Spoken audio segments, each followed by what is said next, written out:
বন্ধুরা, আমার বর ট্যাঙ্ক পরিষ্কার করবে বলে ঢুকে গেছে ওর ভিতরে। দেখো এ দেখো পরিষ্কার করছে, দেখো কতটা নোংরা হয়েছে, দেখেছ?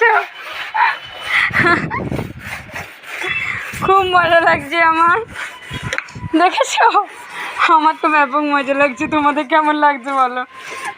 দেখো ঢুকে পড়েছে, পরিষ্কার আরম্ভ করে দিয়েছে। আর খুব কষ্ট হচ্ছে না গো?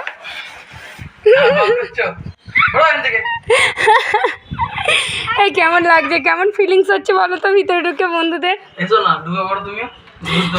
ফিলিংসটা কেমন হচ্ছে? দারুণ লাগছে না? আর ভিতরে ঢুকে দেখো, ভিতরে ঢুকে ঘষেই যাচ্ছে দেখেছো? এই দেখো কত নোংরা, দেখো সবগুলো আগে আজকে ওকে দিয়ে পরিষ্কার করাবো। আজকে যেহেতু সোমবার বাড়িতে আছি, সব কাজ ওকে দিয়ে করিয়ে নেবো। দেখো রান্নাটা যদিও বা আমি করে